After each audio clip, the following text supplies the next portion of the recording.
forever our attitudes to disability. But have they really done so? This week, Channel 4 News is going to be investigating the position of disabled people in British society. 5 years ago tomorrow, Fiona Pilkington killed herself and her disabled daughter Francesca Hardwick following a campaign of abuse by local youths. An inquiry found police had failed to help the family and pledges were made that this should never happen again. But Channel 4 News has been given exclusive access to a report revealing that many forces are still failing to help disabled people who are subjected to hate crime. Our reporter Katie Razzle has been listening to one man's story. Please, please, get me out of here. I can't live like this no more, under threat all the time. The words of a desperate man. Please help me. Michael Bailey has a muscle-wasting disease. Night after night, he is terrorised by a group of youths outside his house. What's happening to Michael should be classified as a disability hate crime. They were shouting names after me, shouting after me, freak, a filthy person. We gave him a camera for a month to record the abuse. This panic is setting in now. Sheer panic. God. For 7 years, Michael's suffered verbal abuse and more. His mobility scooters have been torched, his shed set on fire as he slept, damaging the back of his house. And most recently, he was attacked by 4 youths who demanded money and tried to tip him out of his wheelchair. All of this has made him terrified of the gang which hangs around his neighbourhood. It's just a threat on your life. You feel a threat on your life all the time. Michael's torment makes him ever fearful. We met him first as the Paralympics ended and Britain basked in a feeling that attitudes to disabled people were changing. That's not how Michael feels. You're with nothing. And you're even though you know it's not true? Even though I know it's not true. But your dignity and all goes. You're just... They make you feel as if you're just a thing sitting on a chair. That feeling exacerbated when, in his video diary, Michael describes how he's just been pelted with branches and other missiles on his way to church. Just feeling my life's under threat. Even a trip to his local shop fills Michael with dread. He spends his life waiting for the next attack. What sort of names do people say? Do they say? Freak and coffin dodger. Michael's inside, though he says he doesn't usually venture here, his closest shop. He says he's been spat at and had abuse shouted at him outside in the past. But he says today he feels safe with us. Michael makes sure he's home before dark. It comes about 6:30 in the winter time. I'm in the house. I don't go out. Once inside, he prepares for the night, making it look as if no one's at home. In his darkest moments, Michael's even thought of ending his life. I just want to just leave my body in the chair and go. And that's because of what's happening outside your house? Yes, just want to go, just. Michael says he's contacted the police 20 times over the last 7 years, but the abuse goes on. They'd still be alive if the police had done their jobs. There are striking parallels with the case of Fiona Pilkington and her daughter Francesca Hardwick, who had severe learning disabilities. This mother called the police more than 30 times over the 10 years her family was the target of a campaign of abuse by youths.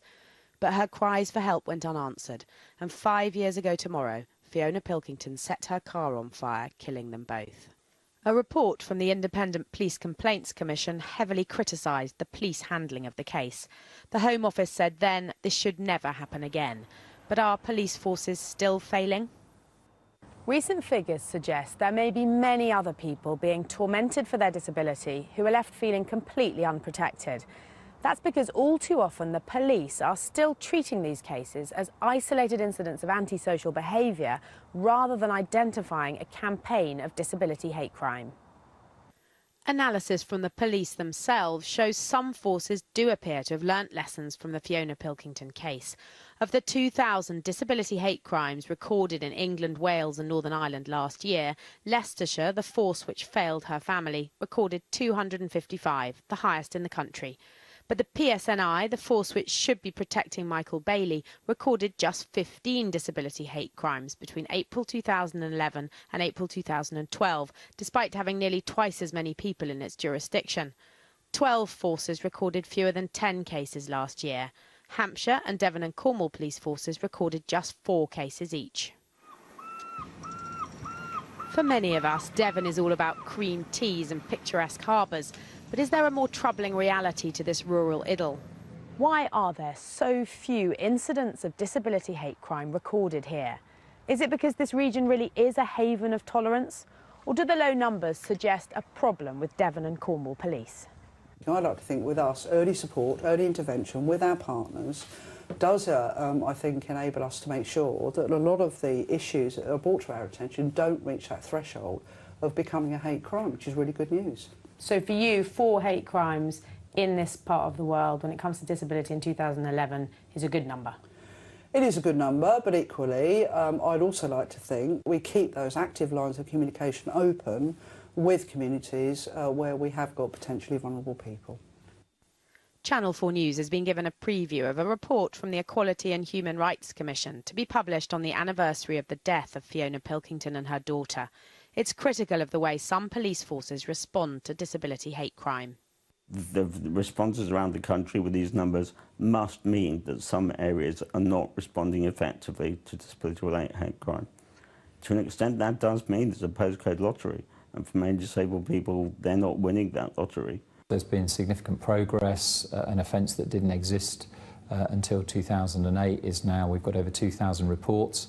That probably doesn't reflect the reality of people's lived experiences. But it's not all bad news. There are some police forces prioritising the issue of disability hate crime.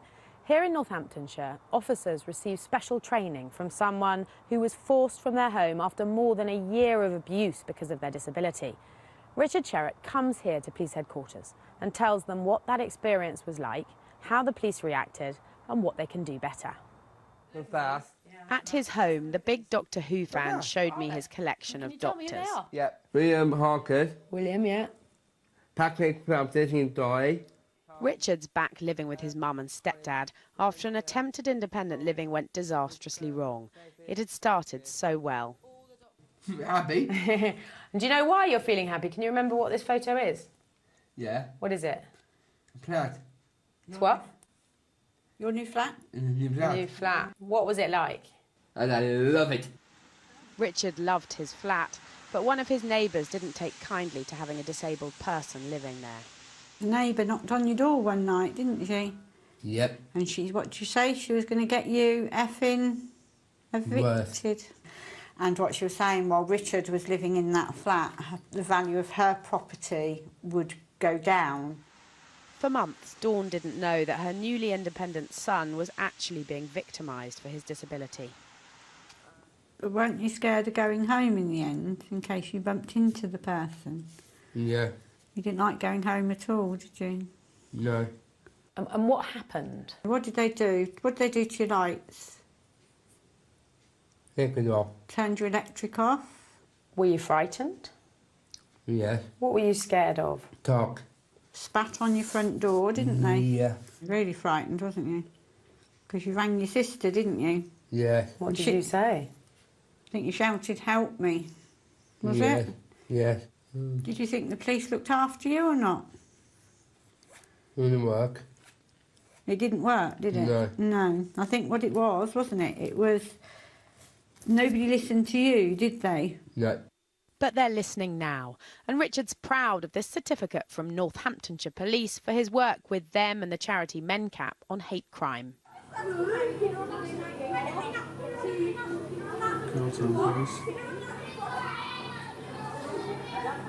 Back in Belfast, Michael, though, feels let down by the police response to the campaign against him. Would it be fair to say, in your view, the police have done nothing or very little? Very, very little. How does that make you feel?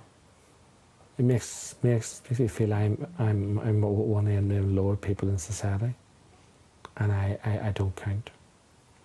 We asked the PSNI whether, when youths tried to steal Michael's wheelchair and abused him for his disability, the force had recorded it as a disability hate crime. No, it wasn't recorded as a disability hate crime, and that's a conversation that the area commander has had with the officer and the supervising officer in respect to that. I think it's a fair assumption as a superintendent in the district to expect my officers to have perceived that as a hate crime and to have dealt with it accordingly. Only one of the incidents relating to Michael that the PSNI have on record, stretching back to 2009, was recorded as a disability hate crime, and that was in August this year. In Fiona Pilkington's case, the main criticism was the failure to link together her calls about the abuse and identify her family as vulnerable and needing immediate help. I feel certainly an examination of the reports from Mr Bailey that we should have tagged previous incidents as hate crime. Since the PSNI identified Michael as a victim of disability hate crime, it says it has put in place measures to protect him, including a number he can call at any time. And on the evening of our interview with them, police vans began to patrol the area around Michael's house. Perhaps soon he will be able to stop living in fear. Katie Rousel